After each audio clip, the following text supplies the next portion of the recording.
So here is our station. I had to employ a production assistant, my boyfriend, and this is the Tri-Rail Metrorail transfer station.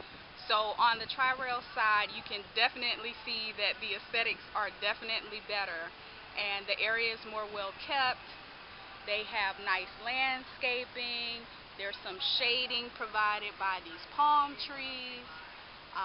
There's a parking lot. It's kind of small, but I guess for the use of this area, it's actually pretty sufficient at this time. There's also additional parking down the street and along the street. Okay, so here's a small cafe outside of the Tri-Rail station on the Tri-Rail station side. It's called Anytime Cafe. They serve subs, beer, wine, and there's also a place to get ice and propane gas. I believe this area probably services the industrial workers that work right across the street over here. And we're just going to walk over so you can get an idea of the usage of this particular area. Our area is basically surrounded by commercial and industrial uses, and then further east there's a lot of residential neighborhoods. But for the most part, this station is, surrounded by garages, industrial. Another thing I also wanted to point out was the type of pavers that are outside of the Tri-Rail station. So as you can see here, they have the nice brick pavers. They're textured, so as people are driving through, they realize that this is also a pedestrian area, and they will slow down. Later, I'm going to take you down to the Metrorail side where they have not used this method, and cars are flying by the station, and therefore it's posing a risk to pedestrians and other people who are walking in the area. Okay, so I wanted to point this out. This is on the Metrorail side. As you can see, cars are flying by. So if you're coming out of the Metrorail station and you need to cross East 11th Street, you're pretty much taking your chances of getting hit by a car going about 30 to 45 miles an hour. There are no pavers here to let drivers know that this is a pedestrian area. There is a crosswalk, but it also doubles as a turnaround point for vehicles. So again, there's really no area for pedestrians to safely cross East 11th Street. And then again, across the street, you have the typical land uses of this area. There's a hardware tools plumbing warehouse.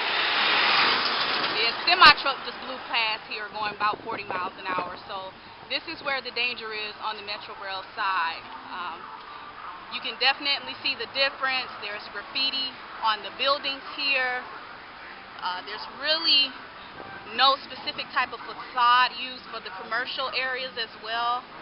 So I believe maybe just assigning maybe a uniform type of exterior facade will improve the outside appearance of the building. And unless, there's a vehicle being stopped by the train, there's really nothing to slow these cars down for passengers that are getting off the Metrorail or the Tri-Rail trying to cross East 11th Street. So I'm just going to give you an overview of the area here. We're under the Metrorail side. Here's a crosswalk, but as you can see, it doesn't matter because people are driving at speed, if not above speed, for this area. Okay, so we came around the back side of the Metrorail station, and here is an industrial warehouse type building. The windows are broken. There's weeds growing over the top of the roof. So as you can see, this area needs a lot of work aesthetically, but the actual Metrorail and Tri-Rail platforms actually aren't that bad. Maybe just a little paint and some pressure cleaning on the exterior. There's a bad smell coming from the garbage that someone supposedly emptied, but they just stashed it under here, so that's not good.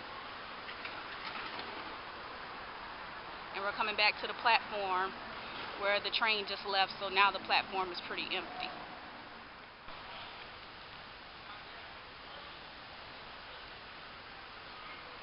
I don't know, some Somebody's yelling in the background. There's a lot of interesting characters that hang out in this station here.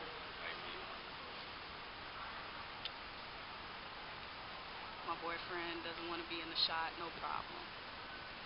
There's a sign indicating transfers to the buses and Metrorail.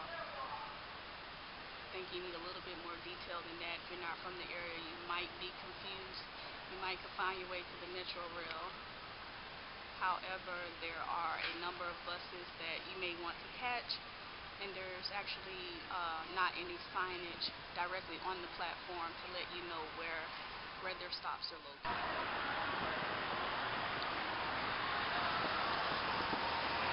So this is the vacant lot where we want to put our farmer market maybe on Saturdays.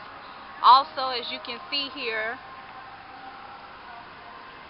there's some on-street parking available, and this is where we were thinking about having the food trucks come through so that people in the Tri-Rail station catching the Metrorail will be able to access a hot meal or something quick that they can grab on the go. So this is one of the areas that... Okay, so here's one of the larger industrial areas that is actually in pretty good shape. It's a fencing company. It's Guaranteed Fence Corporation. And it's actually right across the street from the station. So, you know, I'd just like to also mention that it's 180 degrees out here, so it's very hot. And the people are quite curious as to why I am out here filming them and their surroundings. So, here's a body shop. Okay, so I'm going to wrap up the video here. This is one of the last alleyways that I wanted to venture down. It's behind one of the plazas. It's actually, again, right across the street from the station. It reeks of garbage. The exterior of the buildings here are not well kept. It's not a safe area, so we're going to get out of here. And this concludes our presentation on our Metrorail Tri-Rail station.